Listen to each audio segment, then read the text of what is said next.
Magandang umaga at magandang araw po sa lahat po na nakikinig ko sa araw po na ito. Today is the beginning of a new month, or at least it's the first Sunday of the new month. It's a new day, it's a new dawn. Sabi nga nung awitin, and I'm feeling good. Tayo po ay siguro po sa Pilipinas, no, in our current reality, we were met with a barrage of announcements that came along, which I think leads to a certain redirection that is going to happen, no po. Simply because it's a new month and alam niyo po, we're inching our way closer to Christmas. At alam naman po natin na ang Pasko sa Pilipinas ay walang kapantay sa buong mundo. Sa ibang lugar po, no, ang Pasko parang napaka-depressing. I've had the opportunity to have spent Christmas in a country that's not the Philippines. And ang masasabi ko, ibang-iba po talaga ang karanasan. Pagdating po sa Pilipinas, yung pagkabongga at lahat, kaya nga po natatawa po ako pag naalala ko yung nung parating na po ang September, nagkaroon po ng karami-raming meme na yung dun daw sa baras nung bintana nakasilip na si Jose Marichan. Parang, panahon ko na ba? Ako na ba? Diba? Kasi tayo po, no, September pa lang po nag-experience na po tayo ng Pasko. And I mean to say, we probably don't feel it as much simply because of the reality of what's going on in our surroundings. Na tayo po, no, sa bansang ito ay konti-konti pa lang po nagkakaroon po ng idea ng pagbabalik po sa dati. That's why I think it's an opportune time that on the month of November, around this week, it was announced that the restrictions on our country would be less and less as time goes on. Tayo po ay ngayon po sa Metro Manila ay alert level 2. And that means that in terms of gatherings, in terms of everything that's happening, mas luluwag at luluwag. That's why today, I'd like to just start with saying, wait for the announcement. Bakit po? As it goes on today, may sasabihin po ako na sigurado po ako matutuwa marami pong tao. Gusto niyo na po ba malaman ngayon? No choice, mamaya pa po maririnig. Ganyan talaga buhay, alam niyo po. Ako yung may mikropono, pahintayan lang po. Sabi nga po ng di ba? Sabi nga po, dapat patient because patience is a virtue. Kaya po, today, pasensya na kayo. Hindi ata ako nakainom ng gamot kanina umaga. But today po, I'd like to just continue our journey of faith. Last week, we talked about Abraham and we were led to Hebrews chapter 11. And para sa akin po, ang Hebrews chapter 11 is one of those things na kinakailangan at least once a year, babalikan at babalikan. Somewhere around this time last year, we began our sojourn journey with Hebrews chapter 11, with the concept of home, whose architect and builder is God. Yun yung ating sitas po na ginamit po noong nakaraan na taon. At ngayon po ay muli po tayong bumabalik po sa Hebrews 11. Kung ang Hebrews 11 po ay ang pagtatawag po sa isang tahanan na ang nag-design at ang gumawa ay ang Diyos, does that mean na it is confined by a place? Or is it a call that brings us to places we don't know? Ulitin ko po yun If home is the place whose architect and builder is God, does that mean meron po siyang apat na pader na nagpo-form po ng kanyang structure? Or is home a sense of journey that God is placing in our hearts? That's calling us to a place that maybe we don't recognize yet, maybe we're unsure of yet, or maybe we have an idea of what it is, but we have not yet gotten there. If you have your Bibles, please open your Bibles with me to Hebrews chapter 11, verse 24 and onwards.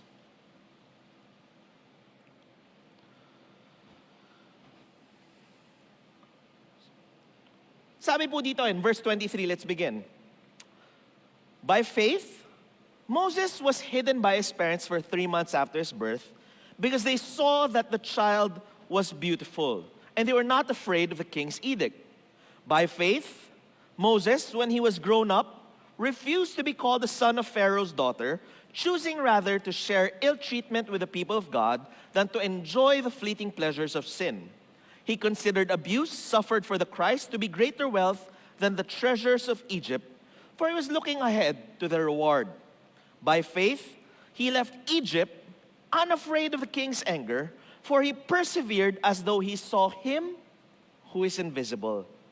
By faith, he kept the Passover and the sprinkling of blood, so that the destroyer of the firstborn would not touch the firstborn of Israel. Now, pag tinignan po natin to, no, we began with talking about Abraham sa Hebrews chapter 11. Ngayon po, sa by faith part 2, pag-uusapan po natin si Moises. Pag tinignan po natin kasi, no, there were some verses there that really stuck to me. Isa po doon yung pinag-usapan po, yung kanyang paglayas po sa Ehipto, at yung kanyang pagpili na ano po, no, makiisa sa dinadaanan ng marami. You know, when we look at how the story of Moses goes, we always know po, no, na the nation of Israel was built by Moses. Without Moses, wala pong magiging Israel. That even though ang ginamit po nila is the Star of David, actually, ang kanilang pinaggagalingan palagi is Moses. Without Moses, they would not have their Torah, which is the 5 books. Kaya po, when we look at the story of how Israel was built by Moses, na sa kanya po, sa pamamaraan po ni Moises, nagkaroon po ng pagkakataon maging, ano po, no, numerous, as many as the stars in the sky and the sand of the sea, ang descendants po ni Abraham. It seems to be parang Moses had it all figured out. Di ba? Yung parang, pag tinignan natin, parang,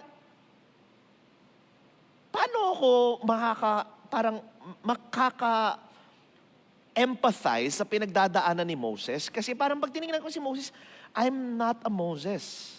I don't know how God will use me mightily. I don't know how God, di ba? Hindi naman tayo prinsipe.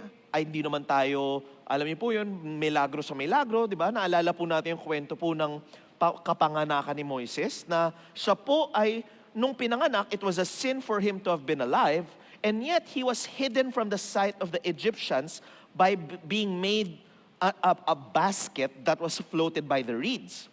Na sabi nga po nila, when you look at the root word of basket, which was translated as basket, actually, ang salita po nun was ark. As in the ark that brought Noah safely, di ba? So it was like a succor of sorts, yung isang home na ginawa ng Diyos para sa kanya. So, parang pag tinignan natin, hindi naman milagro na punta tayo dito sa mundo. Hindi naman tayo prinsipe. Parang, si Moses was living a semi-charmed life. Na yung parang talagang pag tinignan mo, sobrang milagro sa milagro man nangyayari sa buhay niya. And yet, I can't help but look back. Di ba? Tayo po kasi, when we look back, tayo po kasi, meron po tayong kasalanan na as modern people, lahat po tayo nakatira sa 21st century, we read the Bible backwards. Ang habit po natin ay, nagsisimula tayo sa ating kaalaman ngayon, tapos pag binabasa natin ang Bible, parang kino-confirm natin siya sa ating mga alam ngayon. However, that was not how the Bible was built. It is not a backwards hermeneutic that we need to understand it with, but rather a forwards hermeneutic, a journey hermeneutic. Kinakailangan natin tignan ang kwento ni Moises bilang lakbayin ng mga Hudyo. Bakit po? Because we have to understand whom God uses to move in this world. Kaya po, to understand Hebrews chapter 11, verse 23 and onwards, let's go first to the story of Moses, no? Pag kinilala po natin si Moses, we know the background na siya po ay prinsipe, pinatay po niya yung nag-aabuso po sa mga Israelite, and he had to run away to flee Pharaoh's wrath. Now, he moved to Midian, and in Midian, he found the wife, and he became a shepherd. Ngayon, from there, ano nangyari? He was called back to Egypt so that he could bring the Israelites to the promised land. Now, what does that call feel like? Ano ba yung pakiramdam ng tawag na ganon? Kasi, sa lahat po ng tao, nakakarinig po tayo ng tinig galing sa Diyos. We might not think about it too much, but sabi nga po nila God is Emmanuel. Everywhere. He is with us, walking with us. He is omnipresent, omniscient, omnipotent. If that's the case, bakit po minsan sa atin parang ang hirap-hirap makarinig po ng tawag? It's hard for us to hear of the call of God and to act upon it. I think one of the problems that we face is the fact that we choose not to listen. Bakit? There's a very strong fear aspect to the call of God. When we look at the story of how Moses was called by God, ang una at nangingibabaw pong pakiramdam kay Moises ay takot. Hindi po honor, hindi po courage, but rather fear. Kaya po, pag tinignan po natin ang kwento ng kanyang tawag, let's jump to Exodus chapter 3.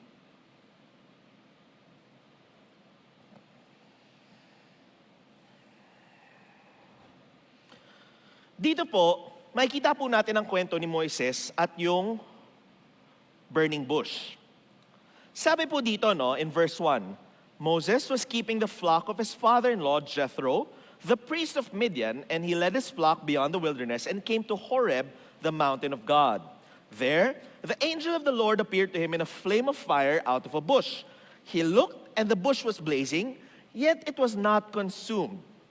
Then Moses said, I must turn aside and look at this great sight and see why the bush is not burned up. When the Lord saw that he had turned aside to see, God called to him out of the bush, Moses, Moses. And he said, Here I am. Alam niyo po, noong una ko po ito nabasa, naisip ko, kung tayo kaya kinausap po tayo ng halaman, sasagot ba tayo? Di ba? Parang nakakapagtaka Ang unang-una, kung tayo kinausap ba ng halaman, sasagot ba tayo? Kung tayo po ba kinausap ng asno, sasagot ba tayo? Kung tayo kinausap po ng multo, sasagot ba tayo? Total, November, Halloween, di ba?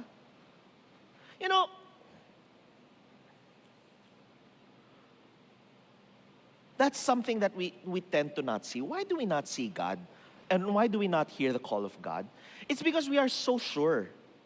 Today, if there's one thing that we need to understand about the journey of Moses and our journey of faith, it's this. Uulit-ulitin ko po ito, We need to let go of what we're sure about. Ulitin ko po, para po marinig natin ang tawag ng Diyos, we need to let go of what we're sure about. Kasi kung sigurado po tayo ganito ang pamamaraan ng Diyos, then that's not God. Because the God who can be named is not God. Sabi po ng aklat, for my ways are higher than your ways and my thoughts higher than your thoughts. So if we are sure 100% of how God moves, then that's not God. You see, I've always understood that God speaks. But it's only when I am matured in life that I understood how God speaks. How God speaks. I remember so much, there was a story one time. Kilala po ninyo si Matsushita Konosuke? Si Matsushita Konosuke, he was the founder of Panasonic, but that's not his best claim to fame. Siya po ay parang tinitingala pong parang businessman saint ng Japan. Kasi hindi lang po siya negosyante, pero para po siyang pastor.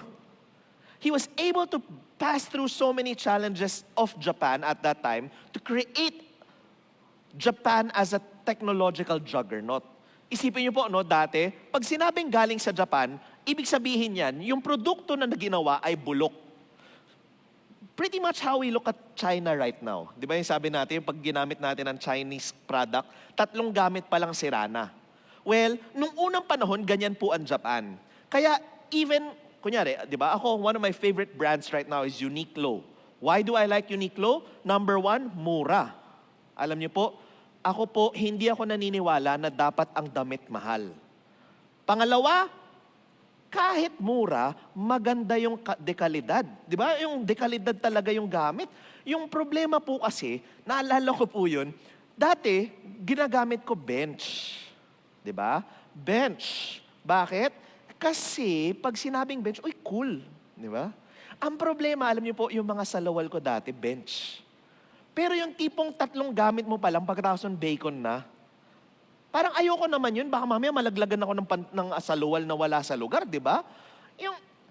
But when I started using Uniqlo, alam niyo po, yung 3 taon mo na gamit, 5 taon mo gamit, hindi nasisira yung quality. So I like that about Uniqlo. Pangatlo, hindi siya magara. I don't like showy clothes. I prefer a more muted look. Mas prefer ko yung relax lang. Diba? Kaya, Uniqlo, when it began, was not the brand that we knew it today. It used to be tagagawa ng bulok na mga damit. It was because of Tadashi Yanai, kaya niya na-improve ang Uniqlo. Kasi yung tatay niya, nagsimula po sa gawain, ang ginagawa lang niya, gumagawa ng bulok na damit para maraming bentahan. Pero, nung siya nag-take over, yung anak, sabi niya, ito na lang ba kami forever? So, he started improving Uniqlo. He failed and then found success afterwards. So, Japan has not always been the quality giant that we know today. And one of the people who really built the quality identity of Japan was Matsushita Konosuke. Ngayon, yung kwento po ni Matsushita Konosuke, nung bata pa lang po siya, tagagawa lang po siya ng bumbilya. Sa sobrang hirap ng buhay sa Japan, post-World War II, ang kanya pong trabaho ay i-build po yung bumbilya, yung gamit ng filament, etc., etc. Now, dahil masipag siya, umunlad ang kanyang ginagawa. Ngunit, umabot siya sa punto na naghirap po sila. Okay? Pag-unlad, nagkaroon ng problema, bagsak, naghirap. Sobra po siyang hopeless na alam niyo po yun, akala niya lahat ng pinagtrabahuan niya masisira. So, he goes to the temple, hindi po siya Christian, he's a Japanese, so he has a Japanese spirituality. And in the temple, he sits down. Pag upo niya, nanalangin siya. Sabi niya, ano ba ang kinakailangan ko gawin para matulungan ko yung mga taga-Panasonic, yung mga empleyado niya? Now, ito. Di ba, nagtanong ako, hindi ba tayo mawiwirdohan pag kinausap tayo ng burning bush? Sasagutin ba natin, here I am? Or, sasabihin, hindi, guni-guni ko lang yun. Wala, hindi yun. You see, that's the reason why we can't hear God. Tingnan niyo po, no? Matsushita Konosuke, upo sa templo. Tanong niya, ano bang kinakailangan ko gawin para maligtas yung kumpanya? Habang nakaupo po siya, pinag-iisipan niya na malalim, anong pwede mangyari? Bigla siya nakakita ng pulube. Pulubing naglalakad.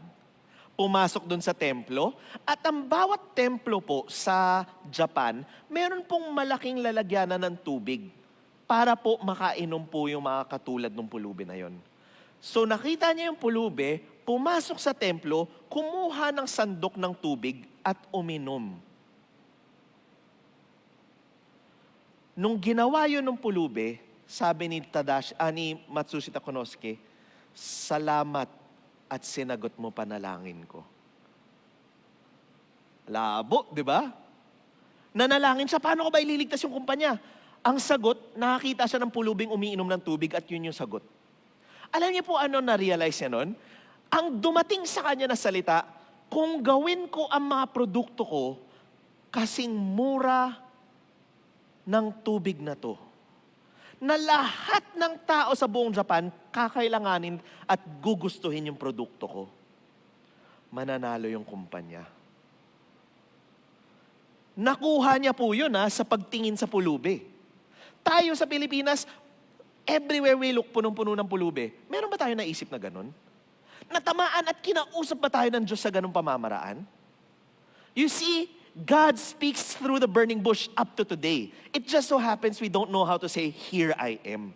You see, we're so sure of how God answers. That's why we're not sure how to hear Him. Hindi tayo nagkakaroon ng moment na ganun na parang burning bush Bakit? Kaya ang sunod, pag kinausap ka ng pothos mo, sabihin mo, "Here I am." Hindi, joke lang yun. Duwende yun, wag mo pakinggan. So it continues and says, "Come no closer, remove the sandals from your feet, for the place on which you are standing is holy ground." He said further, "I am the God of your father, the God of Abraham, the God of Isaac, the God of Jacob." And Moses hid his face, for he was afraid to look at God. Then the Lord said, "I have observed the misery of my people who are in Egypt. I have heard their cry on account of their taskmasters. Indeed, I know their sufferings. And I have come down to deliver them from the Egyptians and to bring them up out of that land to a good and broad land, a land flowing with milk and honey, to the country of the Canaanites, the Hittites, the Amorites, the Perizzites, the Hivites, and the Jebusites. The cry of the Israelites has now come to me. I have also seen how the Egyptians oppress them. I will send you to Pharaoh to bring my people, the Israelites, out of Egypt." Pero tingnan niyo po, no? Ano ang sinagot ni Moses? "Who am I that I should go to Pharaoh and bring the Israelites out of Egypt?" We like to think that Moses was a mighty and blessed man of God. What we don't like to think was that Moses was like you and me. Moses experienced fear just like you and me. Alam niyo po ba, 5 times sinubukan takasan ni Moses ang responsibilidad na binibigay sa kanya ng Diyos. 5 times nagkaroon siya ng excuses, and 5 times sinagot siya ng Diyos until finally napiko ng Diyos sa kanya. You know, we sometimes think that for us to be used by God mightily, we need to be strong, we need to be perfect, we need to be skilled, talented. But more often than not, we only need to learn how to say yes. We only need to learn how to listen for the call and be able to say yes. Hindi natin naiisip yun madalas kasi iniisip natin, hindi kinakailangan mighty yung gagamitin ng Diyos. Hindi kinakailangan ganun. What we don't realize is that God is the one who empowers. Sabi po ni Peter Enns, talking about Moses, tingnan niyo po to.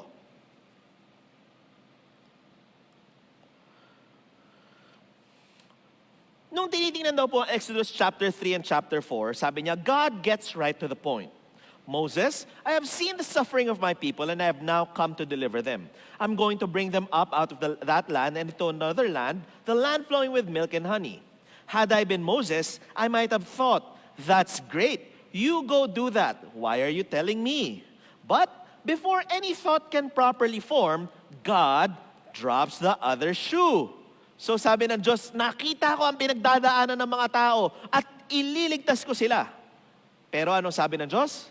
"So, come, I will send you to Pharaoh to bring my people, the Israelites, out of Egypt." Parang pagmarin nga yun, parang, teka lang Lord, sabi mo ikaw gagawa, ba't biglang ako na? Sabi mo ikaw, pero bakit biglang ako na? Sabi niya, had it been me, I might have pushed back. You just told me in verse 8 that you have come to deliver Israel. Now you're saying, I'm doing it. If my opinion is worth anything, I prefer the first option. Hindi ba? Lahat tayo. If our opinion is worth anything, we prefer to be saved by God. But, just make up your mind. Which is it? You or me? And I think, judging from what follows, God's answer would have been, yes, exactly. Labo no? Ano ba? Sino ba kikilos, Lord? Ikaw o ako? Sagot niya, yes. After learning of God's plan for him, poor Moses tries no fewer than 5 times to get out of it. The first try, which makes perfect sense to me, is, who am I to confront Pharaoh? Moses might still be a bit skittish about returning to the scene of the crime, Exodus 2 verse 12. Plus, we're talking about the king of Egypt. So I see Moses' point. Here, and in all 5 of his maneuvers to get out of God's call, pakinggan niyo po to. Moses focuses on his own inadequacies. Who am I? Sino ba tayo? I can't do this.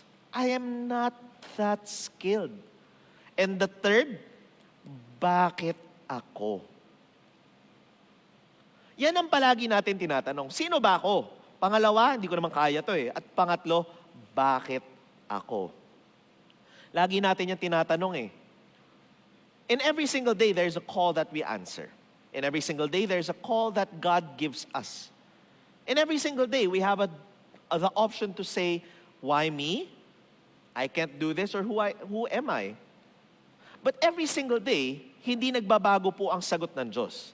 Because God's response here is, I will be with you. Ang sagot ng Diyos sa lahat ng pinagdadaanan nila is, I will be with you. To journey with God, we need to be ready to let go of what we're sure about. Bakit? The journey with God needs faith. And faith, sabi nga natin last week, is the assurance of things hoped for, the conviction of things not seen. And when we're sure about what we're doing, kung sigurado tayo sa mga pinaggagawa natin at pinagdadaanan natin, then that's not faith. That's just us pretending we're following God. Because following God will ask us to journey into the unknown, to take control of the lives that we're leading, not to just accept what people are saying. You see, today more than ever, God's asking us to have discernment. Judgment, kumbaga. Bakit po? Alam niyo po, umabot po tayo sa punto na parang talagang hindi na po natin alam kung ano ang totoo at hindi totoo.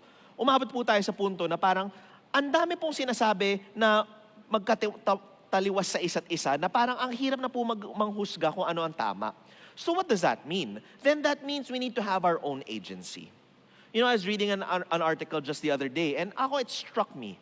Kasi po, you know, after po pinag-usapan ko po yung, a few weeks ago, yung 100 humans, yung generation battles na merong 20s, 30s, 40s, 50s, 60s, na the best time of their lives is 20s. Diba? Maraming tao masaya pag 20s kasi ang daming energy, the whole world is an oyster, sobrang daming pwede magawa.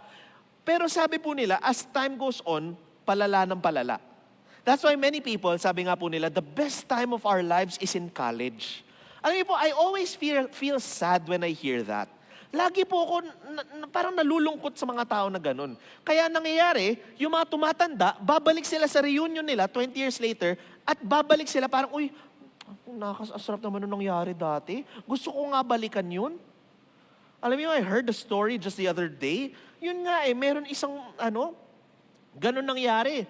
Isa siyang couple, matagal na silang together, nag-reunion yung isa. Nung nag-reunion, sabi niya, na-realize ko, life should be better than this. Kaya ang ginawa niya, iniwan niya pamilya niya, bumalik siya dun sa high school sweetheart niya. Sabi ko, tending usapan. Itong problema, 50 mahigit na sila. You know, when I heard that, sabi ko, that's what happens when we live life and we accept what people are saying. Sabi po nila, life gets worse as time goes on.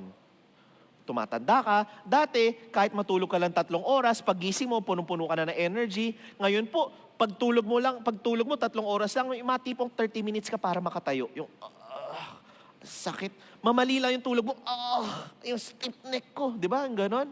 And we say life gets worse. But I like so much yung 100 Humans kasi sabi, life does not get worse. By the time we reach our 60s, life only begins. Sabi ko, yan ang mga gusto kong balita. Bakit po? Then that means life does not get worse. Alam niyo po why life gets better at 60? It's something called crystallized knowledge. Crystallized knowledge comes from years of experience na nagde-develop ng ating kaalaman.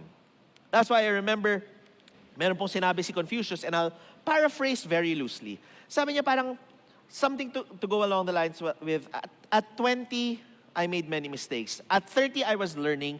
At 40, I have learned a little bit, but still not, sabi something like that. Pero sabi niya, goes to show, but at the time that he's 60, sabi niya, I can live life freely. Sabi ko, baliktad na baliktad siya, no? Pero actually, hindi siya baliktad. Alam niyo po ba, kailan lang po pumasok ang concept ng retiring?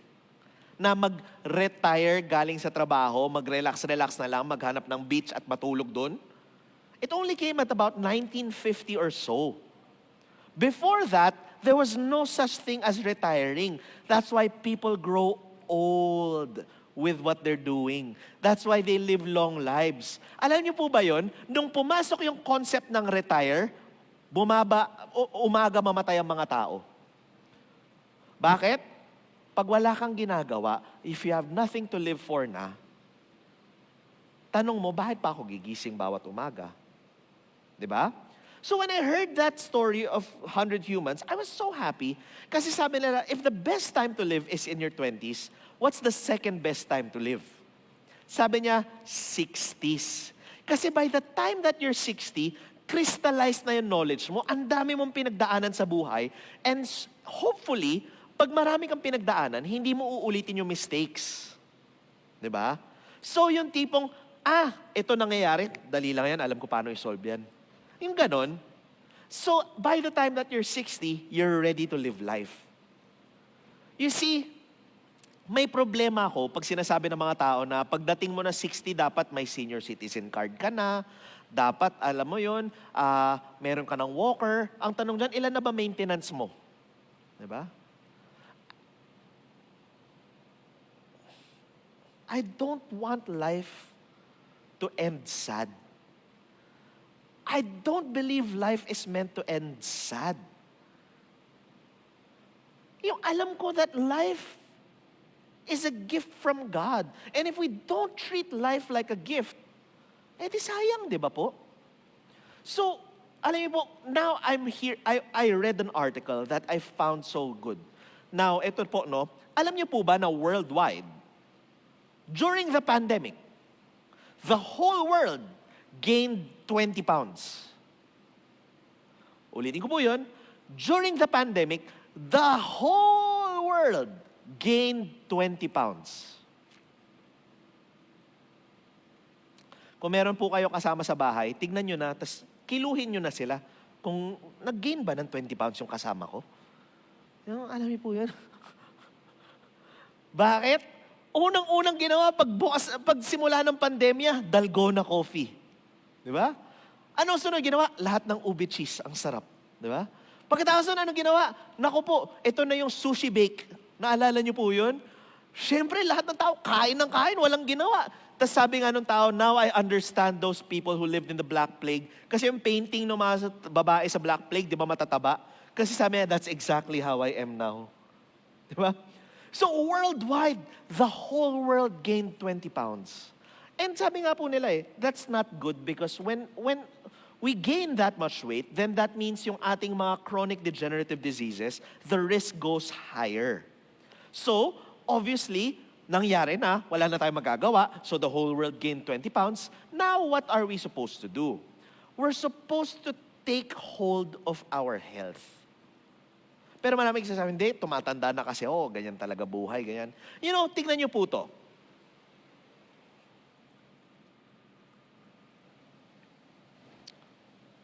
This comes from the CNN, written by Dana Santas, known as the Mobility Maker, a certified strength and conditioning specialist and mind-body coach in professional sports, and is the author of the book Practical Solutions for Back Pain and Relief. Ano po ang kanyang header? Sabi po, it's not your age that's slowing your metabolism, new research says. Di ba sabi po natin, ano yan eh, I don't, this might sound sexist but it's not. Pero narinig ko ito madalas sa babae, yung sinasabi nila, yung anak ko, nung bata ako, size 0 ako eh. Hintayin mo mag-35 ka. Yung, narinig nyo na po ba yun sinabi? Kung bata ako, sexy ako eh. Pero nung pumatak ako ng 30, biglang lumobo eh. Bakit? Ganyan lang talaga buhay. Hintayin mo mag-40 ka. Hintayin mo. Di ba? Totoo kaya yun? Di ba yun yung napapaisip ako eh? Totoo kaya yun? May mga beliefs tayo eh that we need to recheck. Totoo kaya na as you grow older, your metabolism slows. Kung nandyan kayo sa comment section, alam mo, it would be so interesting to find out, naniniwala ba kayo na pag tumatanda, bumabagal yung metabolism? Di ba? Naniniwala ba tayo doon? Kasi sabi nga po eh, hindi pala totoo yun. Ano ang sabi po? If you're middle-aged and have been slowly but steadily putting on weight for years, you've probably attributed it to an age-related decrease in metabolism. Di ba? Your metabolic rate is the rate at which your body burns calories to keep you alive and functioning. It's a generally accepted belief that as you age, your resting metabolism slows, especially over age 40. And if you're a woman in menopause, your metabolism slows even more. Not true, says a new paper published in Science. By analyzing data from nearly 6,500 people, ranging in age from infancy to elderly, the paper's authors determined that resting metabolism holds steady from ages 20 to 60. Ulitin ko po yun. Resting metabolism holds steady from age 20 to 60 before logging a decrease of less than 1% per year thereafter. In other words, hindi bumabagal ang metabolism. Further, countering conventional wisdom, the paper cites no real difference between resting metabolic rates of men and women.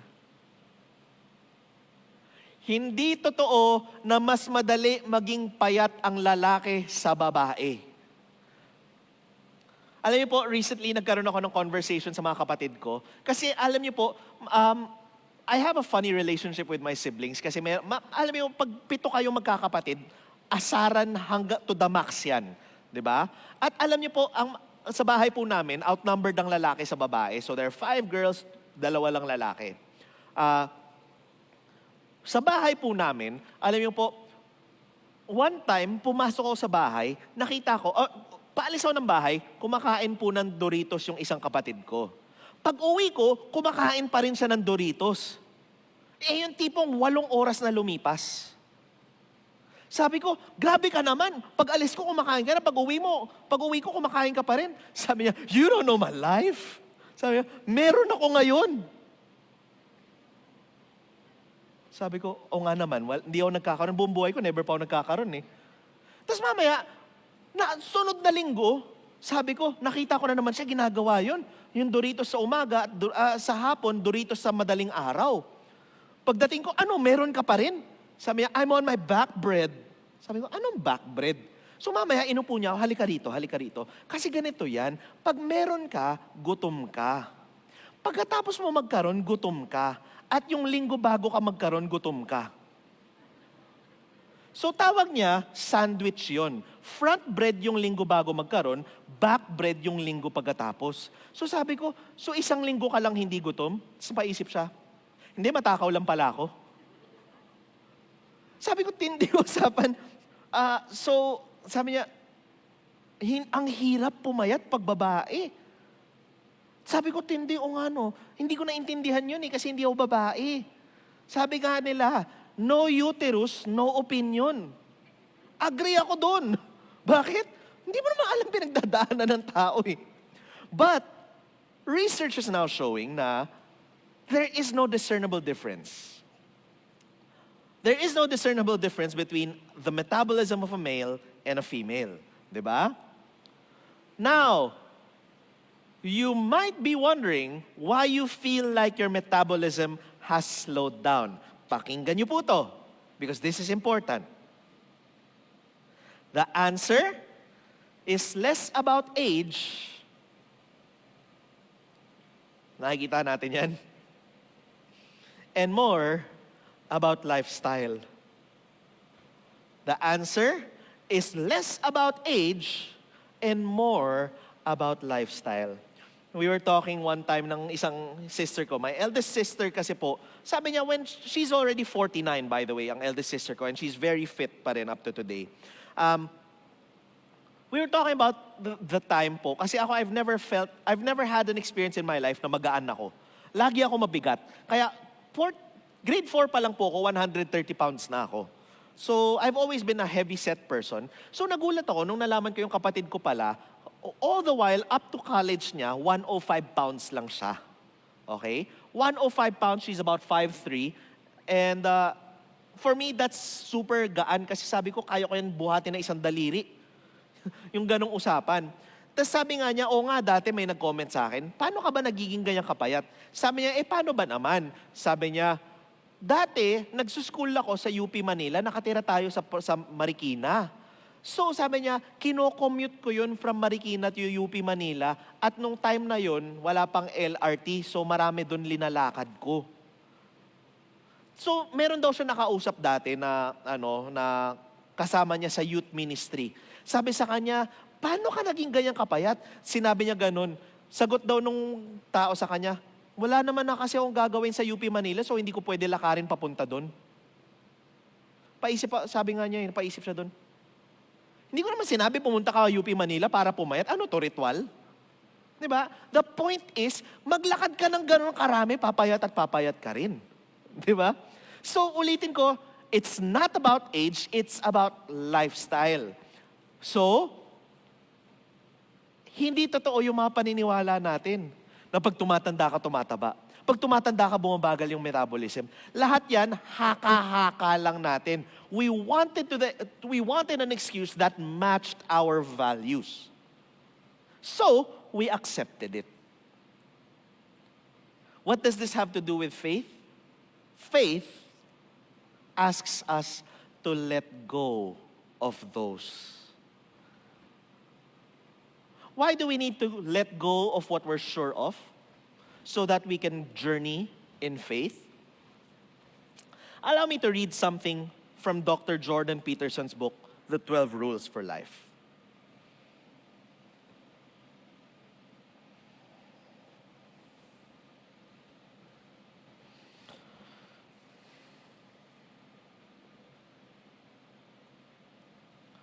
The book, 12 Rules for Life, An Antidote to Chaos, according to New York Times, the most influential public intellectual in the Western world right now.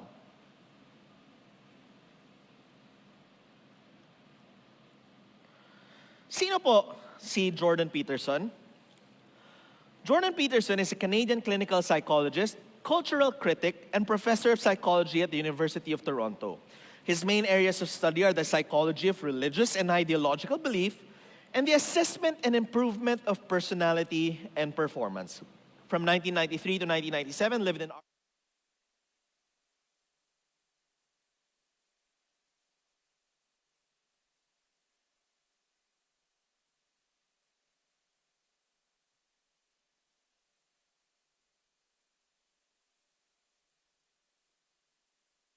Pero the point is, this man is no slouch. Inaral niya na malalim from a clinical perspective why people's lives go bad and how to make them better. Ang point niya ay paano ko ba papaayusin ang mga buhay ng mga taong nagkakasira-sira.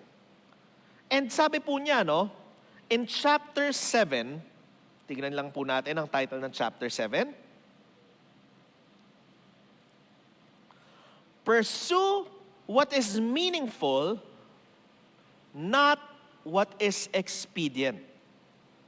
Habulin natin yung may saysay, hindi yung madali. Sabi ko po kanina, no? Ba't natin tinanggap that metabolism slows as we age?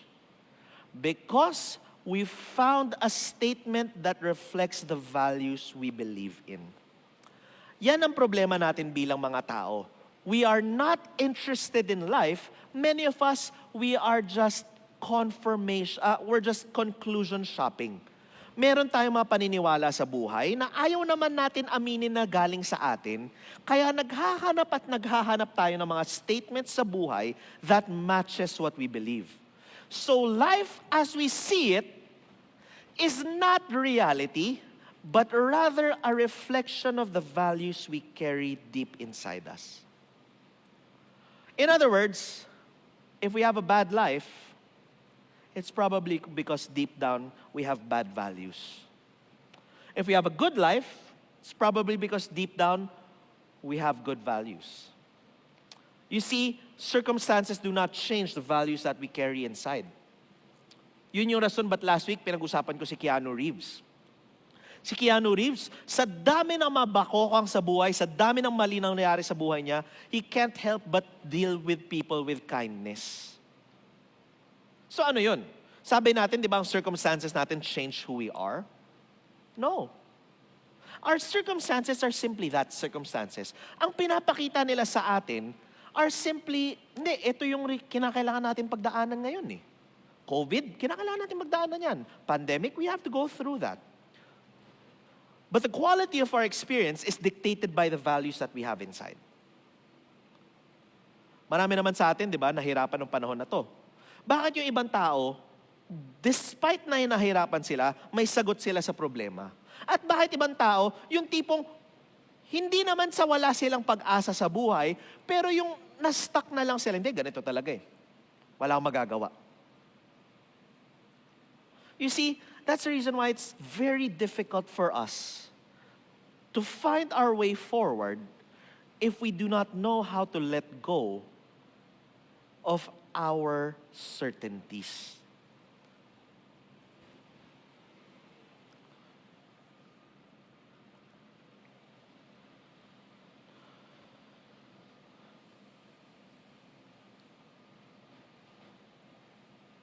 Sabi po niya in chapter 7, action came first, as it had to, as the animals we once were could act but could not think.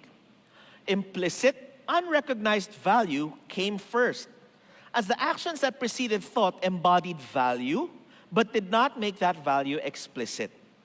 People watched the successful succeed and the unsuccessful fail for thousands and thousands of years. We thought it over and we drew a conclusion. Ano po siya? The successful among us delay gratification, and the successful among us bargain with the future. Ano ang mahalaga? Marunong ba tayo makipag-bargain sa kinabukasan? Alam po ba natin paano itutok ang buhay natin sa isang kinabukasan na mabuti kahit hindi po sigurado yung ngayon? Yun ang ibig sabihin po niyan eh. Di ba minsan ang gusto natin dapat sigurado na yung ngayon. Yung current reality, kung hindi natin ramdam ngayon, wag natin gawin. You know, I was recently reading an article that talked about toxic work environments. And to a certain degree, I agree. Sabi po nila, ito yung mga tao na kahit weekend nagpapatrabaho, kahit lampas na sa oras, nag-i-email pa rin. Yung mga ganon, nasabi po nila, hindi ba pwede magkaroon ng buhay? To a certain degree, sabi ko, gets ko yan. Kasi ang kumpanya, lalo na pag kanluran niyang kumpanya na yan, hindi ka naman naaalagaan hanggang kamatayan eh. It's very different from the Japanese, na ang Hapon, ang unang magpe-pay cut pag magkaroon ng problema ang kumpanya ay yung CEO. Sa kanluran, ang unang uubusin nila, tatanggalin nila lahat ng mga endo, tatanggalin nila lahat ng mabababa. Kasi yun yung best way to bring down the cost. And alam niyo po, tayo mga Pilipino, nahawa tayo dyan eh. Kahit na taga-silangan tayo, utak natin taga-kanluran eh. Ayaw naman natin alagaan ang mga kapwa po natin sa totoo lang eh. So naintindihan ko yan. Maraming tao nagpapakamatay para sa kumpanya nila. 30 years bibigay nilang buhay nila sa kumpanya nila. Anong gagawin ng kumpanya? Wala. Salamat na lang sa lahat. Bye-bye. So I get it. I get where the anger is coming from. But at the same time, ang hindi ko po maintindihan ay, bakit po sa panahon na to, magaling po tayo humirit habang wala pa po tayong tira? Yung wala ka pa nga nagagawa sa buhay mo, ang dami mo ng complaints, ang dami mo pang ano. I've always remembered, and this is age-old wisdom. Sabi po sa akin ng tatay ko, very, very early on, Pipo, tumahimik ka muna. Huwag kang puro satsat. Huwag kang magsiga-siga. Huwag kang mayabang. Hintay ka. Trabaho ka lang. Hanggang nasa posisyon ka na kaya mo baguhin ang realidad ng buhay. Tsaka ka magsalita. Ngayon, sabi nga po nila with the birth of social media, we've believed that our very words, no matter how minuscule, no matter how pointless, are worth something. And I agree, we all have a voice. We all need to be heard. And the fact that we're being heard is a big plus sa atin. But sometimes, we need to kick it old school. Kinakailangan bumalik tayo sa nakalipas in the sense na, hindi, tiyaga lang to. Ang buhay nadadaan sa tiyaga Yun yung natutunan ko nung bata po ako. Na, alam niyo po, nung bata po ako, syempre, una kong beses sinubukan manligaw. Grabe, no? Galing sa trabaho, napunta sa panliligaw. Hindi, totoo. Alam niyo po, nung unang beses ako sinubukan ko manligaw, alam niyo po, naniniwala ako ng ligawan na dadaan sa pakyut. Yung tipong... Yung mga ganun. Yung mga pagtayo mo, sabi ko, yung pang Fernando po, yung nakaside lang yung tingin. Yung parang, kuya, kaya mo ba i-diretso yung mukha mo? Hindi. Alam niyo po, until my father told me, wala sa pakyut ang panliligaw. Ang babae, naliligawan, kaya nga panliligaw yan Kaya mo siya abutin kahit hindi ka pogi. Alam niyo po, doon ko nakita na marami po palang babae, well, I think this also works for men, di ba? For if women want to do this to men, nadadaan sa tiyaga. Alam niyo, ang buhay nadadaan sa tiyaga. Many people don't want to accept it today. But we cannot talk. And we can shout and scream all we want. But until hindi tayo napupunta dun sa isa posisyon na may magagawa tayo about it, walang makikinig sa atin. That's why I remember so much the case of Larry Nassar. Naalala po natin si Larry Nassar, yung Olympic gymnastics coach na I think it was about 80 kids ang ginalaw po niya. 80 kids ginalaw with the parents' knowledge. But they've always believed that a gymnast needs to go through Larry Nassar for them to become an Olympic gymnast. Siyempre, ang daming nasirang buhay. It was not until there was one woman na bata siya, gymnast siya, lived her life, became a lawyer. Nung lawyer na siya, in-interview niya lahat ng mga kasama niya sa gymnastics, kinolek lahat ng kaso. Nung kinolek lahat ng kaso, sinampahan si Larry Nassar. And it destroyed the whole thing. Habang bata siya, kung ngawa siya ng ngawa, wala nangyari because they did. And the parents did not listen. Ayun, sabi ko, doon yung medyo sad. No? Sinabi ng anak mo sa'yo, Ma, Pa, ginalaw ako ng doktor. Ang sabi ng anak, nung magulang, hindi, guni-guni mo lang yan. Sabi ko, saklap ng buhay, no? But sometimes that's reality. Kaya, buti na lang, may isang babae, hindi niya pinakawalan. Hindi niya binitawan. Nag-bargain siya with the future. Sabi niya, mag-aabogado ko. Para isang araw, lalabanan ko ang mga halimaw na tulad nito. I will fight this monster and behead it. Buti na lang, may nag-abogadong gymnast. Kung wala, no one would have listened to these poor girls. Yun yung sinasabi ko. We need to be able to bargain with the future. Sana meron tayong gagawin that will lead us to a path that would make change possible. Sana we're able to live life in such a way na isang araw kaya natin isolve ang problema na pinagdadaanan. Even if today is not guaranteed, is there a tomorrow that we see? Yan ang faith eh. Kaya sabi niya, a great idea begins to emerge, taking ever more clearly articulated form and ever more clearly articulated stories.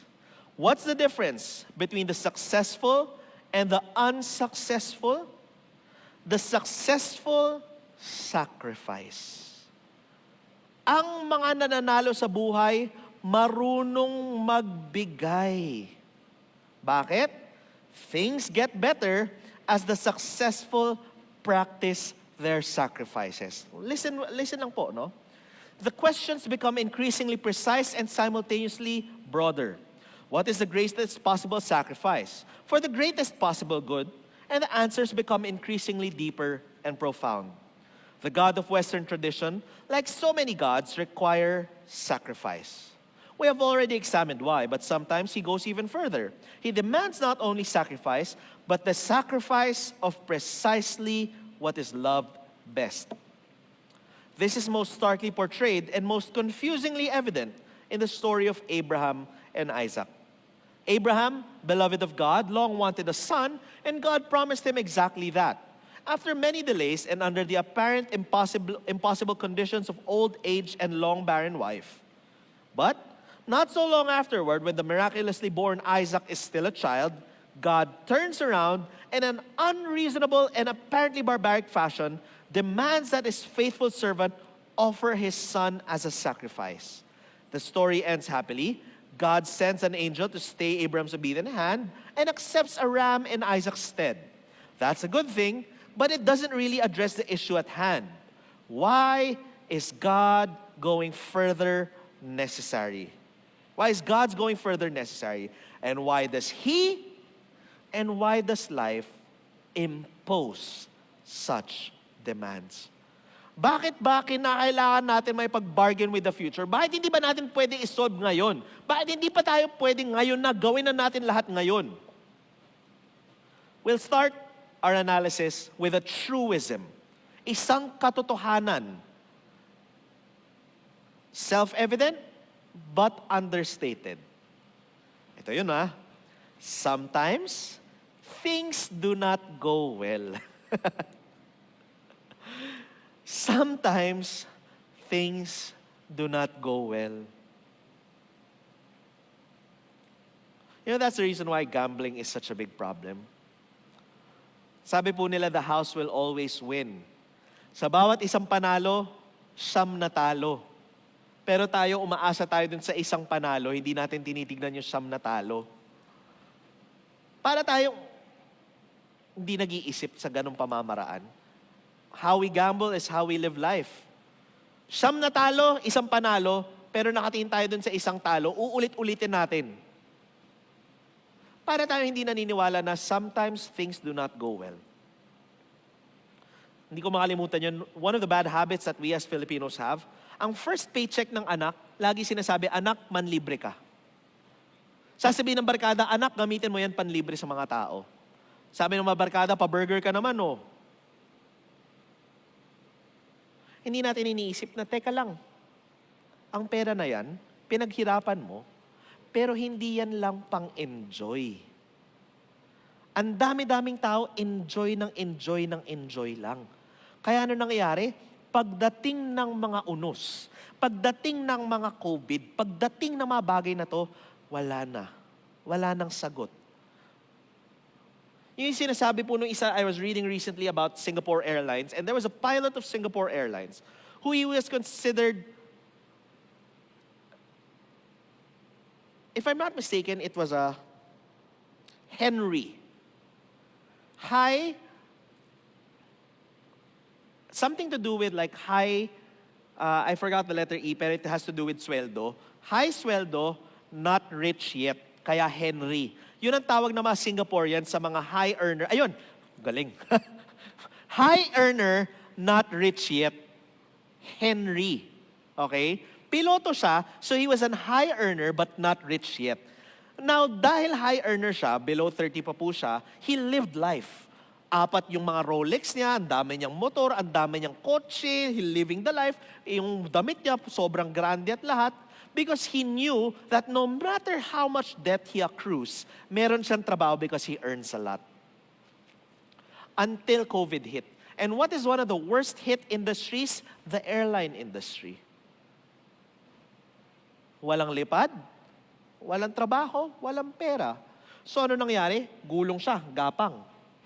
Naging grab driver, naging swab technician, para lang to make ends meet. At sabi niya, if I could write a letter to 5 years ago to myself, I would have told him, you don't need that 4th watch. You don't need that 2nd car. You don't need that 3rd party. Yun yung problema eh. Yung para tayong lutang, hindi tayo nag-iisip na teka lang. We have experienced the longest period of peace that the world has ever felt. We are ripe for a conflict. So what's our rainy day solution? Ano ang gagawin natin para paghandaan ang mga inevitable na mga unos? Kaya sabi niya, that seems to have much to do with the terrible nature of the world, with its plagues, famines, tyrannies, and betrayals. But here's the rub. Sometimes, when things are not going well, it is not the world that's the cause. Hindi mundo yung may kasalanan. The cause is instead that which is currently most valued subjectively and personally. Why? Because the world is revealed to an indeterminate degree through the template of your values. The world is revealed to an indeterminate degree through the template of your values. If the world you are seeing is not the world you want, therefore, it is time to examine your values. It is time to rid yourself of your current presuppositions. It is time to let go. It might even be time to sacrifice what you love best so that you can become who you might become instead of staying who you are. That's why we need to learn how to let go of what we're sure about. Moses had to let go of his princehood. He had to let go of his comfort. He needed to go face his Pharaoh. Bakit? It was what was going to lead to a better future. Sa buhay, as easy as I'd want to say life is, sa totoo lang, tama po si Jordan Peterson eh. Life, as we see it, is a template of our values. Kung ang buhay po natin ay hindi bukas, hindi po bukas ang mundo. That's the reason why we sacrifice. That's the reason why we need to live a more generous life. Not because God wants us to give money, but because this is the answer to our life eh. You know, when I was younger, first pasok lang po ako sa ministry, I made a vow. Sabi ko sa Diyos, hindi ko tatanggap ng pera sa mga tao kasi alam ko sa iyo lang ako aasa.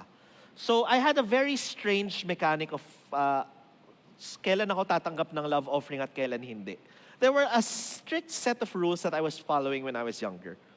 And one time, nakita po yun ng tatay ko sa akin na someone was giving me a love offering and I said no. Nung nakita niya yun, a few days later, tinabi niya ako. Sabi niya, Pipo, I wanna talk to you. Sabi ko, bakit? Sabi niya, nakita ko yung ginawa mo nung isang araw. Ba't mo ginawa yun? Sabi ko, well, I have enough.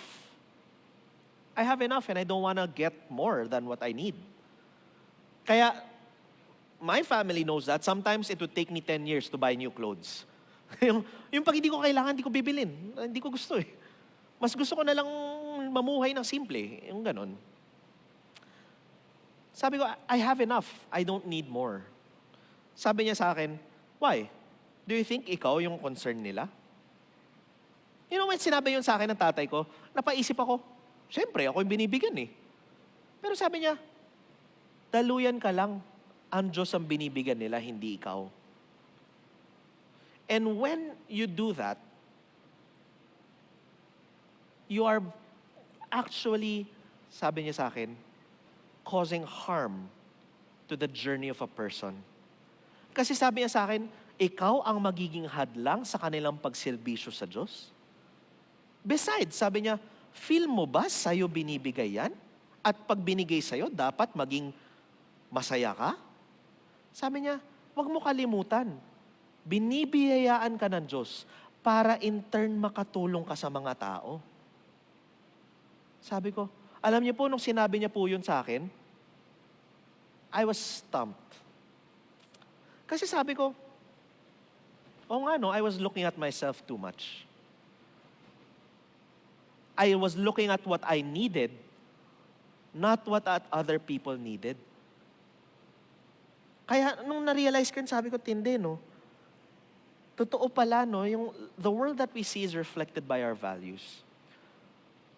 When I learned how to accept, or rather, when I learned how to give more, alam niyo po, mas nagbukas ang buhay ko eh. The other day, I was going to a meeting, and nung papunta po ako sa meeting, napadaan po ako sa Starbucks so that I can get coffee. Nung pagdaan ko po sa Starbucks, I was looking very well. I was not in shorts, I looked like I was working. So I go to the Starbucks, I get a coffee, and I make my way out. And when I walk kasi, I don't walk like a Pinoy. Naglalakad ako like, more like a Singaporean than anything. Mabilis yung lakad. Diba? But as I was making my way out, nakita ko sa labas, meron pong isang tao na nakatayo dyan, na meron po siyang hawak na 10 supot ng okra. Nakatayo lang siya at nakatingin siya sa mga tao sa loob. Nung palabas po ako, syempre I was walking fast. As I go out, sabi po sa akin ng mama, Sir, bili po kayo ng okra. Eh, ang problema at that time, iniisip ko na yung trabaho. I had to do something that was so difficult that I needed to focus 100% on it. Na, if I did not focus on it, I might have made a mistake. I might make a mistake. So sabi ko sa kanya dun sa tao, no thank you. Not only that, sa lahat ng gulay na pinakaayaw ko sa buong mundo, okra yung pinakaayaw ko. Bakit po? Yung okra, ang pakiramdam ko, puno ng laway. At ayoko po yung laway ng ibang whatever na nasa loob ng bibig ko. Diba? Joke lang yun. I eat okra pero I don't prefer it. So sabi ko, no. And I was rushing. And I was thinking, ministry, work. Alam niyo po, as I was making my way, narinig ko parang medyo desperate and dejected. Hindi sinigaw nung tao, very softly lang. Pero alam niyo po yung tenga ko, tenga ng paniki yan eh. Sabi nung mama, nawalan lang naman ako ng trabaho eh. He said it, below the normal register. So parang mahina. Nawalan lang naman ako ng trabaho. You know, I was rushing. Kasi syempre, alam niyo po yun, may trabaho na kinakailangan i-solve. Some strange reason or another, narinig ko. Kahit very low lang. Nung narinig ko yun, napatigil ako. Bumalik ako. Binigyan ko ng 500 yung tao. Sabi ko, eto boss. Nung binigyan ko ng 500, bibigyan niya ako ng 5 supot ng okra. Sa loob-loob ko, mukha ba akong magdadala ng okra? Eh, sabi ko, hindi, sa'yo na yan, okay lang yan. Hinawakan ko yung balikat ng mama, sabi ko, alam ko mahirap ang buhay lang. Kaya laban ka lang. And I left. When I did that, no joke, all my concerns on the job that I needed to do melted away.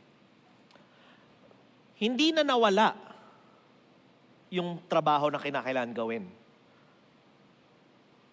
But God reminded me of what I needed to do. Ang tinig na narinig ko sa Diyos nun, just serve people. Aayos rin lahat. Just serve people.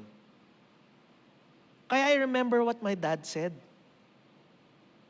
What right do you have to receive a blessing when you have not thought about how to bless others?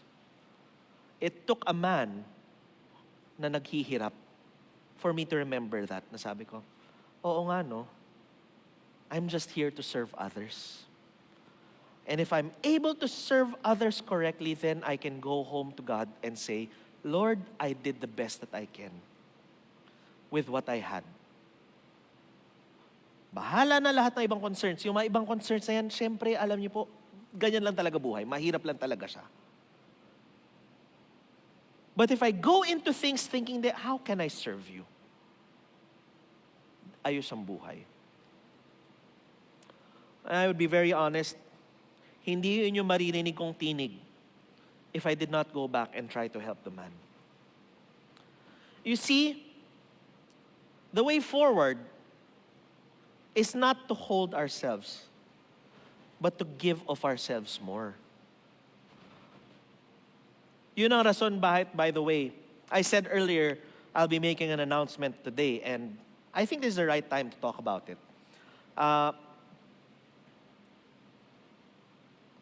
When we were talking, the pastors and the whole group, we have decided on what Sojourn 21 will be. And we have decided to call it Nightbird. Nightbird, a radical hope. Because if there's one story that stuck to all of us in the year 2021, it was a story of Nightbird. And alam niyo po ba, na ang ibon po na kumakanta sa gabi, bakit po siya kumakanta? Dahil may pinagdaanan po siyang peligro. Pag merong lindol, pag merong unos, pag merong sunog, doon po umaawit yung ibon na yon. And out of all the different species of birds in the world, the hundreds and thousands of species of birds in the world, only about a dozen or so sing at night. Hindi lahat kaya kumanta sa gitna ng gabi. Hindi lahat kaya kumanta pag may pinagdadaanan. Pero it's the same as us, di ba po? Isn't it a song that we used to sing nung bata po tayo? With Christ in my vessel, I can smile at the storm. Smile at the storm, smile at the storm. With Christ in my vessel, I can smile at the storm until He takes me home. Nasaan yung awitin? Ba't parang nawala yung awitin sa atin? Nagkaroon lang ng pandemya, nawala na yung awitin sa mga puso at kaluluwa natin. And it was Coach Lucille who told us, when I watched the interview of Nightbird, when she pulled out of America's Got Talent, that it struck me. Bakit po?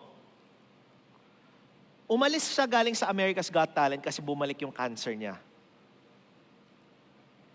But it was so surprising what she ended up saying. Sabi po niya, I know that I had to pull out.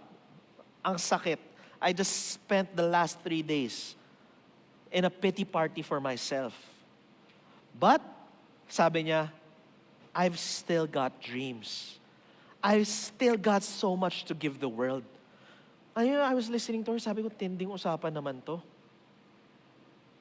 Meron lang po siyang 2% chance for survival. Pero hindi po siya nagpatigil dun sa 2% na yun. Pinili pa rin niyang umawit at pagsilbihan yung mga tao. And I was like, that's what we need to be. Yes, malaki yung tama po natin. Yes, things don't seem to be the way that they should be. Pero ang tanong, Diyos pa rin po ba nakikita po natin? Because when we're able to see God, then we know our job is to keep serving people. Yung problema lang yan. Yung sitwasyon, prostitution lang yan. Eh Lord, bakit ako? Hindi ko kaya. Bakit ako? Bakit ako? Hindi ko naman alam ba anong gagawin. Well, bakit? Ikaw ba ang kikilos? Magiging daluyan ka lang eh. It will actually be God who will be doing the heavy lifting. Yun ang mensahe ni Moises. An inadequate man with a more than adequate God. Kaya, as we go on, allow me to share with you the clip of what inspired Sojourn 21. Can you please have Nightbird with Chris Cuomo? Grabe po. Grabe po yung sinabi po ni Chris Cuomo, no? I think we all need a little bit of Nightbird in us. A little bit of a reminder of how to live life. Grabe po yung mga sinasabi ni Nightbird, no? Yung, don't you want to see what life will be if you don't give up? Aren't you willing to go through this pain just to see that dream? Ayaw ba natin tong daanan? Oo, bugbog tayo, pero may pangako pa rin ba ang Diyos sa atin? May nakikita pa rin po ba tayo na tahanan ang nakadesenyo at gumawa ay ang Diyos? You see, that's why Sojourn 21 is Nightbird. Because we all have a Nightbird in us. Lahat po tayo, meron tayong kakayanan. Harapin yung hirap at hindi magsara. Kundi buksan ang sarili sa lahat ng mangyayari. Buksan ang sarili at tanungin, paano ko ba ma-share sa buong mundo pinagdadaanan ko? Alam niyo po, if I only one day will be able to share it, there are hundreds of stories of people who went Nightbird. Na yung mga tao na may pinagdadaanan sa panahon na to, whether sa health, sa trabaho, kung ano man, at pinaglaban nila. Hindi para sa sarili nila, pero para ma-share sa buong mundo yung kabutihan at kagandahan. You know, that's why our team was able to make a few logos. And I'd just like to show the logo on the screen of what Nightbird is for us. In the year 2021, Bread of Life went Nightbird. We just kept on saying yes. Kaya po, the logo that was built became a bird. Can you please show this logo lang?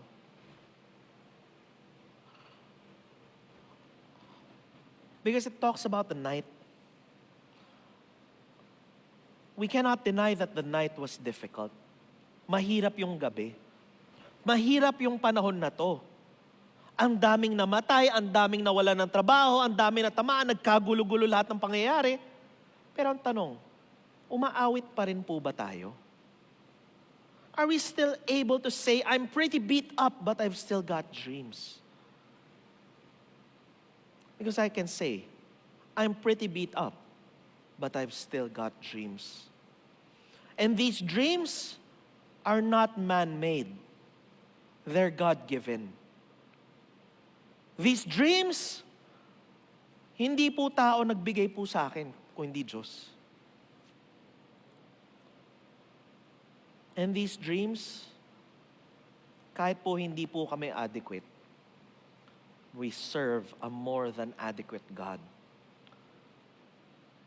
That's why I'm inviting you to join.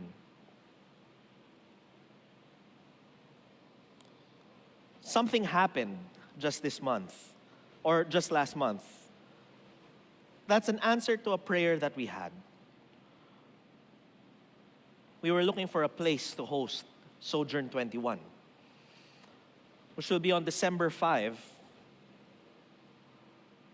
And the place that we were looking for was a place that can handle many people, but at the same time, hindi naman siya nakakapanik. You know, a lot of people have problems with indoors right now. That's why I can choose to respect that. Alam niyo po, hindi po ako siga eh. I can respect that some people would prefer to go outdoor than indoor. And sabi ko nga eh, ever ba tayo nagkaroon ng outdoor church? Never. Pero sino ba nagsabi na kinakailangan indoor lang ang church? Sino ba sinabi kinakailangan may pader yung church para matawag na church? Wala naman eh, di ba po? So we started looking for an outdoor place. And it was difficult kasi sa totoo lang, ang dami naming kinausap, ang dami naming pinuntahan at lahat-lahat. At almost all of them said no. In fact, there was this one, there was this one chance na binigay. We out of the blue, entertained, paano kaya kung sa Enchanted Kingdom tayo mag-sojourn? Di ba? Yung buong Enchanted Kingdom may speakers, kaya sabi nga isa, nagbibiro, ang saya nun kung nasa Rio Grande Rapids ka, tapos nakikinig ka sa preaching. Yung habang nagre-Rio Grande Rapids, aming ama! Di ba? Ganon.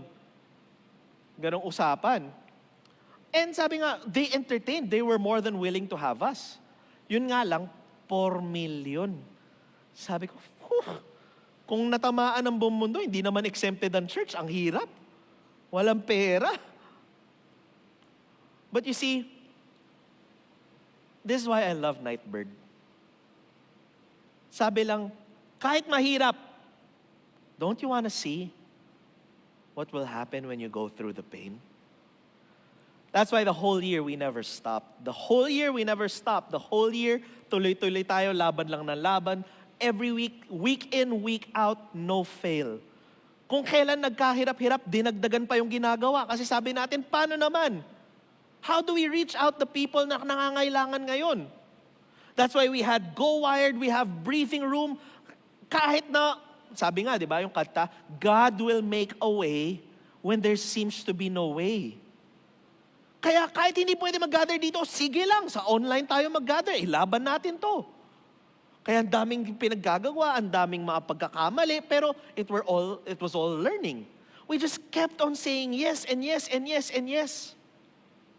Until finally, may nagbukas po na oportunidad. One day, hopefully I'll be able to share the story of why. But that's a story for a different time. Sa lahat ng nakausap po namin, there was one person who said, why not use my place? Sabi niya, why not? Dito na lang kayo mag-gather. In fact, sabi niya, wag lang pang sojourn. Pero habang nangangailangan kayo ng outdoor place, dito na kayo mag-gather every Sunday. Kasi po, sa totoo lang, matagal ko nang gustong buksan ng Crossroad. Matagal ko nang gustong imbitahin ng mga tao. Pero sabi ko sa team, tiyaga lang tayo ng konti. Tiyaga lang tayo ng konti. Hintayin natin kung anong sasabihin ng gobyerno. Hintayin natin paano, kasi ayoko maging kaaway. I want people to know that bread is a partner in healing this land. Na hindi tayo siga, hindi tayo nagbabalak na masama. And sometimes, sometimes churches in their excitement just to gather, they end up gathering and instead of being a help, they're causing problems with the area. And sabi ko nga, we need to have a more ecological view of the matter. Hindi tayo mag-isa sa mundo. We are in this world but not of this world, but still in this world. So we need to be able to minister to those people in this world. And paano tayo makaka-minister sa mga tao kung galit sila sa atin, di ba? Paano tayo makaka-minister sa kanila kung tingin nila sa atin tayo yung masasama? So matagal ko nang gustong buksan, pero I was looking, sabi ko, Lord, please, magbukas ka lang ng pinto. Isang pinto lang, kahit anong pinto. And finally, sabi nga, why not go outdoors?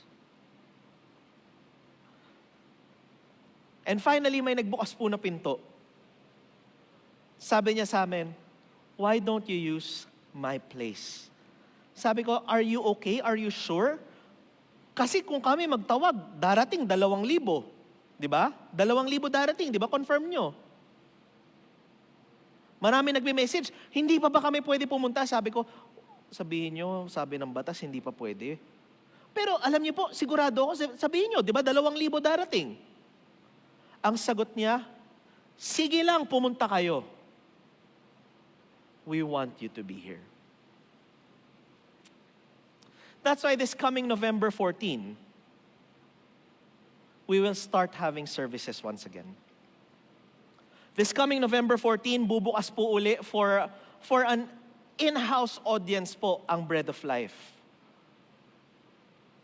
We will be making a journey into the unknown. Leaving what we're used to and going to a place just saying yes to God. Because God is opening a door that will be ready for this time. Kahit na mahirap, kahit na walang kakayanan, God is opening a door. And sabi ko nga, kahit gaano kahirap, ilaban natin. Ilaban natin to. Because what will we do? Alangan naman, payagan nating walang lumaban. That's why this coming November 14, I'm inviting everyone to come. For 11 a.m., we're going to have an in-house service. It will be outdoors. And sabi ko nga of all the places and of all the times, the door that was opened is now Bread of Life will have an Intramuros location. This coming November 14, we'll have an in-house service in Intramuros, right inside the walled city, overlooking the National Museum. And all I could say nung tinitignan ko, salamat Lord. Salamat Lord sa pagbukas ng pagkakataon na to. Kaya mag-fit po ng 1,000 na tao po yung lugar. Kaya po, stay tuned because we're gonna have sign-ups again. Para lang sigurado na hindi po tayo mag-overload. Kasi pag mag-overload, baka mamaya mapunta naman sa maling sitwasyon yung nagpaparenta po sa atin. So we're gonna have sign-ups, but just so that you can see where it is, I'd like to flash on screen a short video showing where it's gonna be. Can you please have that short video?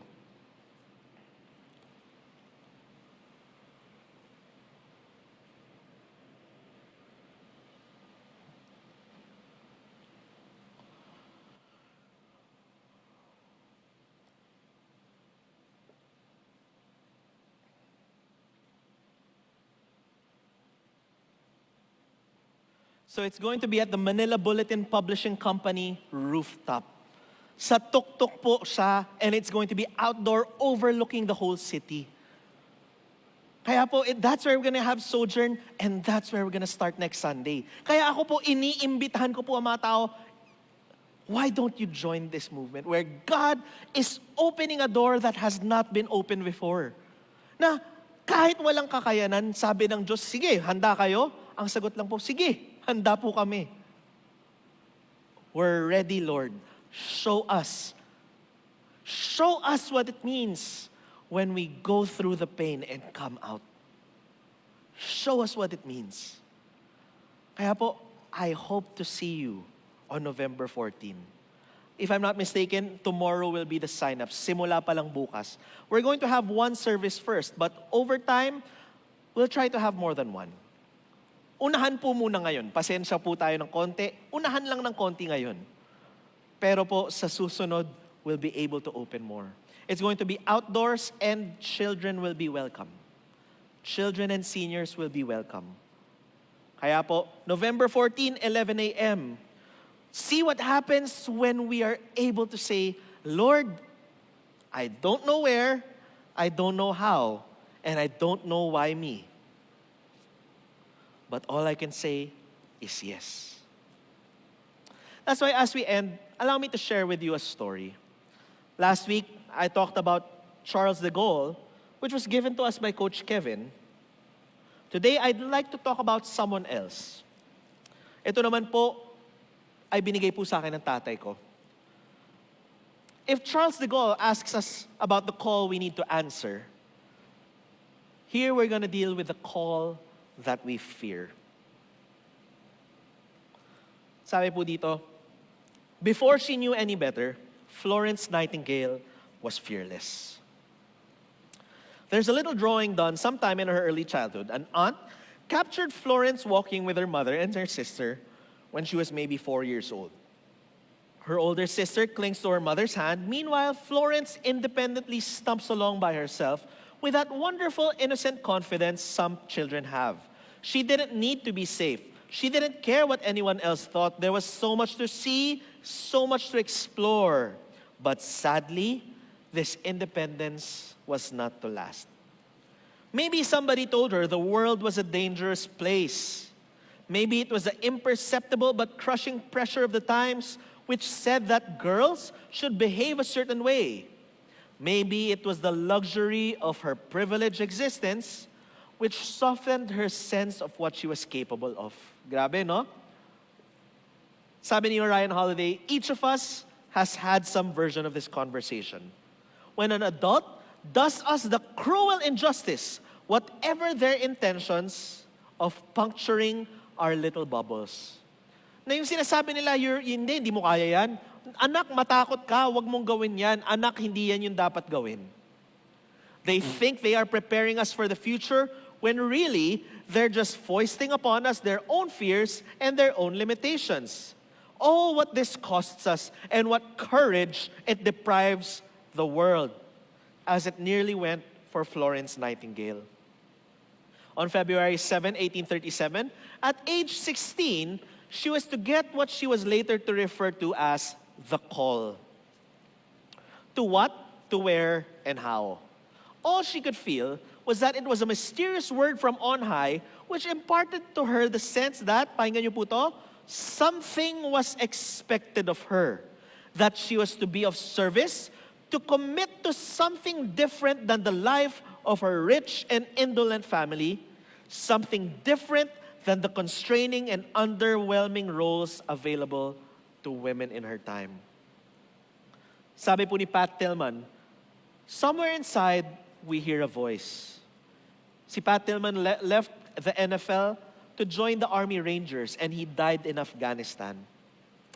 Our voice leads us in the direction of the person we wish to become, pero pakinggan niyo po ito, it is up to us whether or not to follow. Yun yung sinasabi ko kanina. God's all around us. He's talking. But sometimes, we need to listen to a burning bush to hear Him. Yung tinig palagi nandyan. Yung tawag palagi nandyan. Ang problema, ayaw natin pakinggan. Ayaw natin pakinggan kasi ayaw natin makakita ng umaapoy po na halaman. More times than not, we are pointed in a predictable, straightforward, and seemingly positive direction. However, occasionally, we are directed down a different path entirely. You might think that a brave girl like Florence Nightingale would be primed to listen to that voice, but like so many of us, she had internalized the belief of her times, becoming a scared teenager who could not dare to imagine a path other than that of her parents. Now, dito pinag-usapan po, ano ang buhay ng babae nung panahon na yon? Napanood po ninyo yung Bridgerton, ganon. Pupunta ka sa mga debut, tapos maghahanap ka ng asawa, tapos usapan. Kaya sabi niya, in other words, anong trabaho ng babae? Marrying, after a fitting number of dances and dinner parties, an eligible gentleman and living happily ever afterwards. Gaano katagal pinatagal ni Florence Nightingale yung tawag? For 8 years. This call sat there in the recesses of Florence's mind like an elephant in the room, not to be addressed. Meanwhile, she was vaguely aware that all was not right in the Victorian world. Life expectancy was barely 40 years. In many cities, pakinggan niyo po ito, mortality was higher for patients treated inside hospitals than outside them. In the Crimean War, where Nightingale would later distinguish herself, just 1,800 troops out of some 100,000 troops died of wounds. 1,800 namatay sa patayan, 16,000 namatay sa sakit, and 13,000 were rendered unable to serve. After operahan, hindi na pwede magsilbi. Even in peacetime, conditions were terrible, and to enlist was itself life-threatening.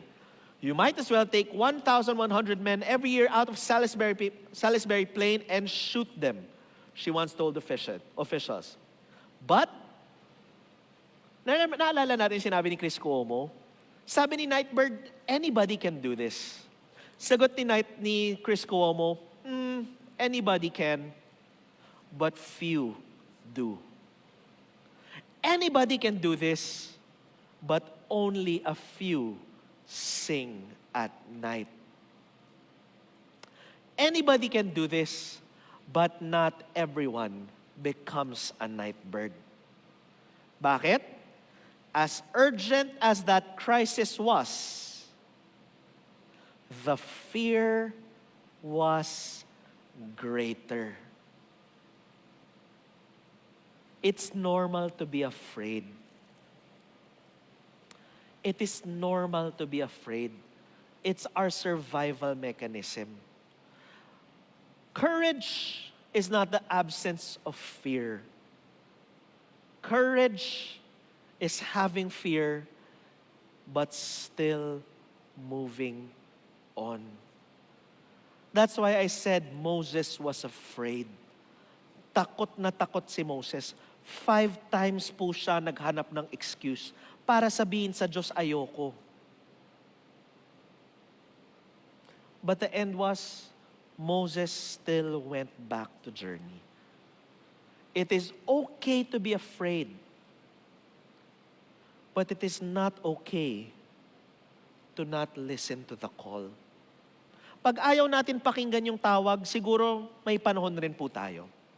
Pag ayaw natin pakinggan yung tawag, maybe we're like Florence Nightingale, it will take us 8 years. Pero ito lang ang alam ko.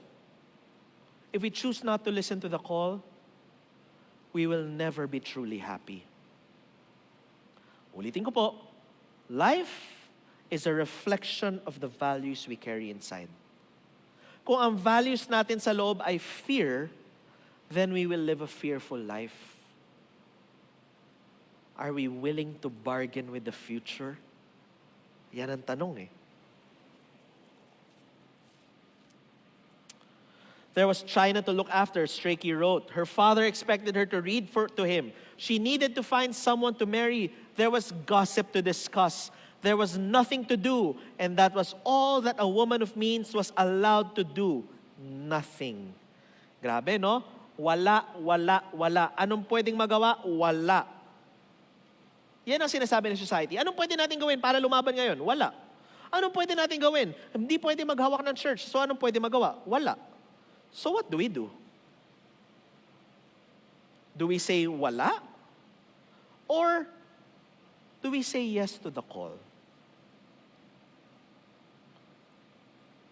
Subukan ko lang po i-reconnect yung screen.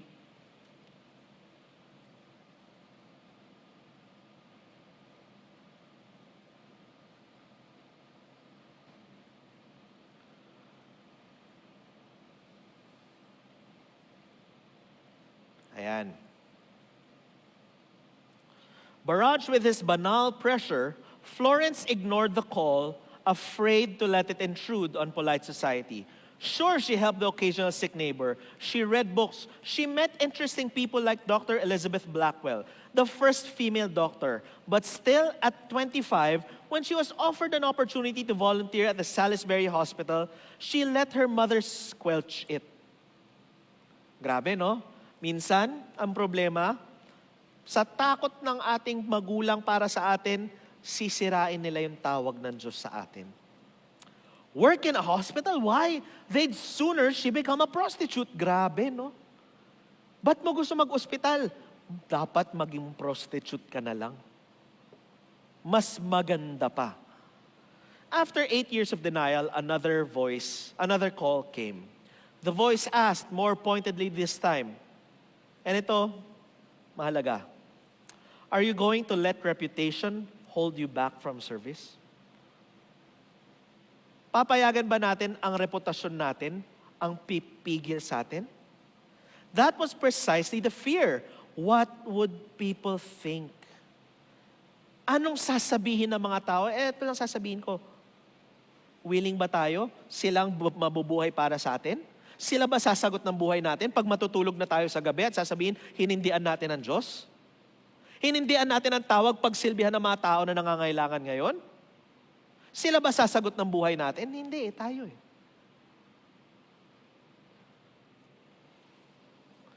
Could she break with a family who wished to hold her close to them? To go from a rich debutante to a nurse? Could she pursue a vocation she knew next to nothing about, which in the 19th century hardly existed? Could she do what women were not supposed to do, and could she succeed at it? This fear was strong, as it is in every person when they consider uncharted waters. When they consider blowing up their lives to do something new or different. When everyone tells you that you'll fail, that you're wrong, how could you not listen? And it's a terrible paradox. You'd have to be crazy not to hear them when they tell you you're crazy. Million dreams. They can say that I'm crazy. Pero ang tanong, may pangarap pa rin bang nakikita? And what about when they try to guilt you? When they try to punish you? What if you're afraid to let people down? That's what Nightingale faced. Parents who took her ambition as an indictment of their own lack of ambition. Her mother wept that she was planning to disgrace herself, while her father raged at her for being spoiled and ungrateful. Grabe, no? Jump tayo. Tinanong niya, do you think it would be unsuitable and unbecoming for a young English woman to devote herself to works of charity in hospitals? Do you think it would be a dreadful thing? Her questions were loaded with so many assumptions. Unsuitable, unbecoming, dreadful. She was torn. Did she want permission to follow her dream or permission to leave it unfulfilled? My dear Miss Florence, Howe answered, it would be unusual, and in England, whatever is unusual is thought to be unsuitable. But I say to you, go forward. If you have a vocation for that way of life, act up to your inspiration, and you'll find there's never anything unbecoming or unladylike in doing your duty for the good of others. Choose. Go on with it wherever it may lead you. But that fear of being unusual, of more guilt trips, more threats, remained. All of it was designed to keep her at home, to keep her within bounds. And as is so often the case, it worked, despite the explicit encouragement from someone she admired. What a murderer am I to disturb their happiness, Florence would write in her diary. What am I that their life is not good enough for me? Her family would hardly speak to her, she recounted. I was treated as if I had come from committing a crime. And for years, these tactics worked. She had the capacity to assert herself, her biographer Cecil Woodham Smith writes. But she did not. The bonds which bound her were only of straw, but she did not break them. Nightingale was not the exception in this, in the 1840s or today. Indeed, in the so-called hero's journey, the call to adventure is followed in almost all cases by what? The refusal of the call. Because it's too hard, too scary, because they must obviously have picked the wrong person. When I was reading this, sabi ko, grabe. The Bible was written thousands of years ago, but we see this na kay Moses. Nakakatakot umoo sa Diyos. That's the conversation Nightingale had with herself, not for a while, but for 16 years. You see, fear does this. It keeps us from our destiny. It holds us back. It freezes us. It gives us a million reasons why or why not.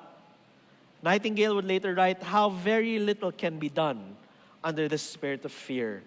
And a good chunk of the first 3 decades of her life had been proof. But she also knew that there had been a moment where she had once not been afraid. She needed to seize that power inside herself again to break it out on her own and accept the call she had been given to hear. It was a terrifying leap, walking away from a life of ease, flouting convention, the chorus of doubts and demands. Of course, this had held her back. It holds so many of us back. But for Nightingale, it would no longer. 2 weeks later, she took the leap. I must expect no sympathy or help from them. I must take some things as few as I can to enable me to live. I must take them, and they will not be given to me. Within a year, she was setting up field hospitals for wounded troops in Crimea. Ano nangyari? Because of her work, the Red Cross was born.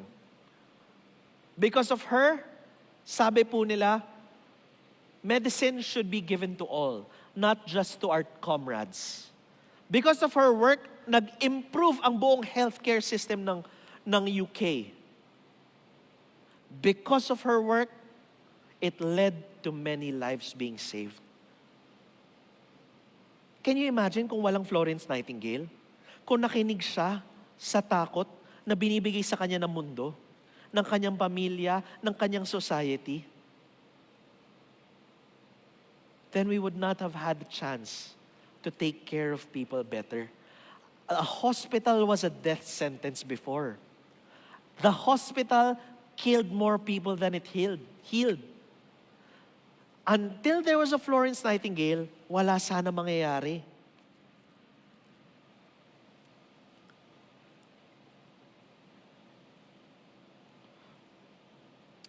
Last paragraph here. Her mother had wept when her daughter asserted herself. We are ducks who have hatched a wild swan, she said. Imagine crying because your child turned out to be special. Imagine growing up in a house where that happened. As Strachey would write, Nightingale's mother was incorrect. Her daughter was not a swan. They had birthed an eagle.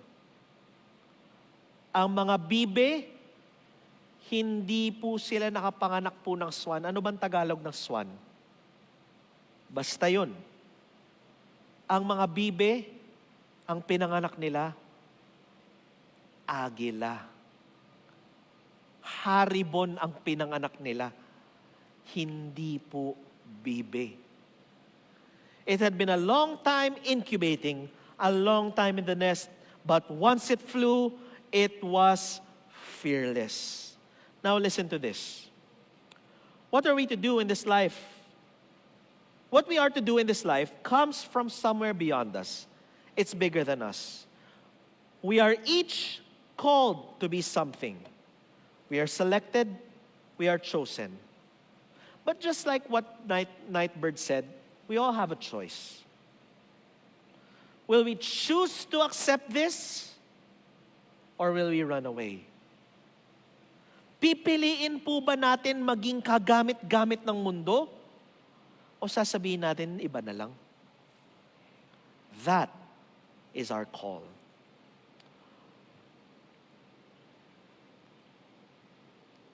I still believe we live in the age of miracles. Sobrang daming ginagawa ang Diyos sa ating kalagitnaan. Minsan hindi lang natin nare-realize. But the miracles will not happen unless a person first says yes. Israel would not have been taken out of Egypt unless a scared person named Moses finally agreed to God. After fighting God for so long, after telling God, why me, for so long. You see, God uses simple people like you and me to create miracles. The only question is, are we willing to let go of what we're sure of so we can pursue the dream that God has placed in our lives? That is a choice we all have to make. All I know is, in Sojourn 21,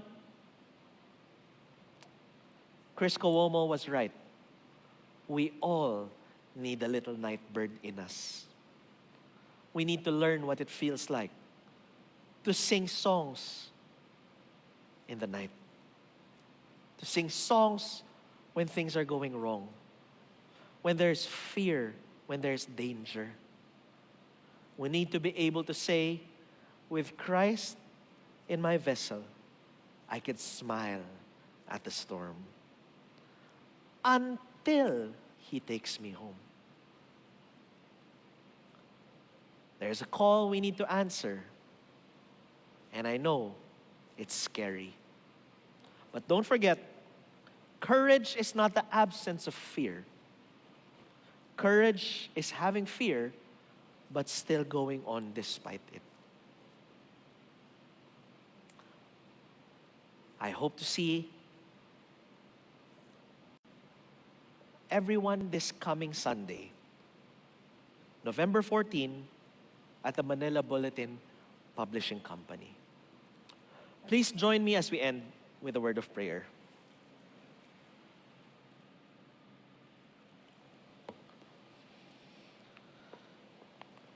Panginoon, nagpapasalamat po kami sa inyo sa araw na ito. Salamat po, Panginoon, na sa buwan po ng Nobyembre, Panginoon, kayo po ang Diyos na siyang gumagawa ng mga milagro sa aming kalagitnaan. Tunay nga po, Panginoon, kayo po ang Diyos na nakakagawa ng higit sa lahat ng aming iniisip at minimithi. Panginoon, salamat po, Panginoon, sa iyong katapatan sa amin. Na aming Ama, kahit minsan kami po, O Lord God, ay nagkukulang. Minsan, Panginoon, kahit kami po ay nahihinaan ng loob, Panginoon, aming Ama, gumagamit po kayo ng mga taong tulad namin, aming Ama, para itaguyod ang inyong gawain. Na ang bawat araw ay bagong pagkakataon na pakinggan yung tawag, aming Ama. Ang bawat araw ay bagong pagkakataon, Panginoon, para sabihin, Lord, susunod po kami. Lord, susunod po kami kahit saan nyo man po kami dalhin. Dahil alam po namin, aming Ama, na ang buhay kasama ninyo, Panginoon, ay puno ng saysay. Na kahit gaano kahirap, kahit ano man ang harapin, Panginoon, O Lord God, kaya namin ngumiti, aming Ama, dahil kasama namin kayo. Kaya po namin ngumiti. Kaya, Panginoon, kayo po sa nakakakilala sa bawat isa. Sa sarili-sarili po namin pamamaraan, binibigyan niyo po kami ng tawag. Tulungan niyo lang po kami, Panginoon, sa panahon na ito.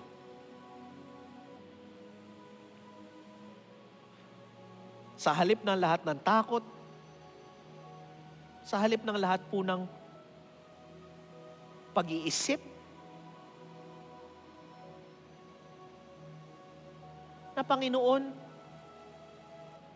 intindihin po namin na merong tawag na mas malaki pa sa aming iniisip na nanggagaling sa inyo na kinakailangan namin sagutin.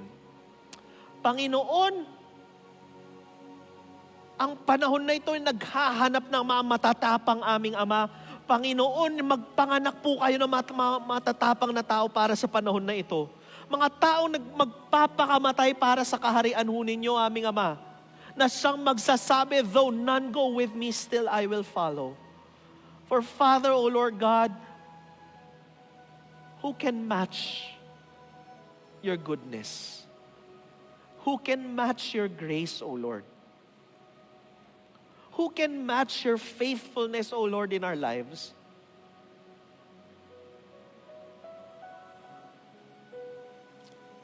We could never give more than you, O Lord God.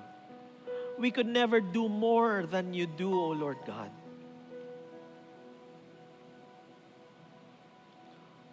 And we are thanking you for the privilege of having been blessed, O Lord.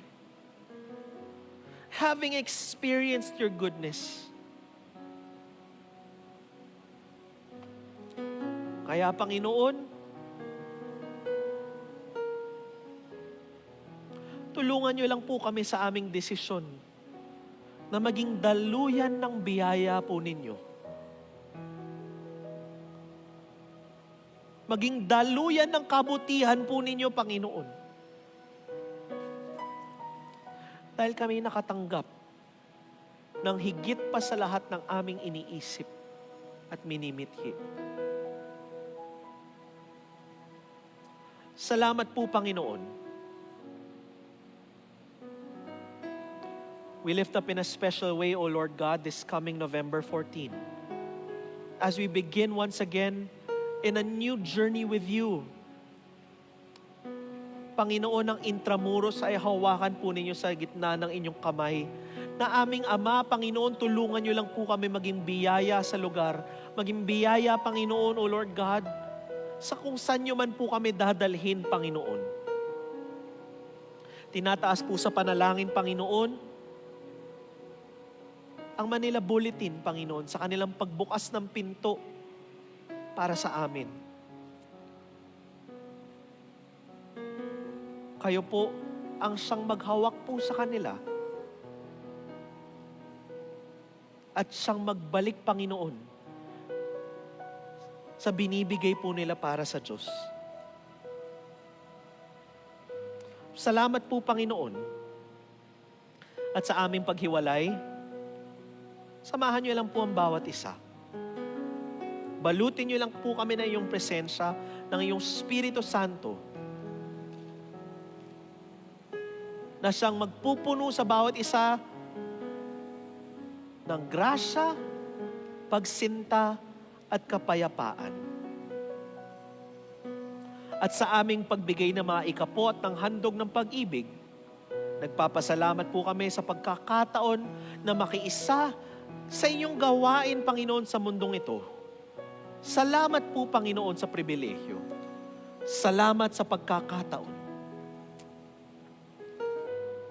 At maingat lang pong binabalik lahat ng papurit pagsamba.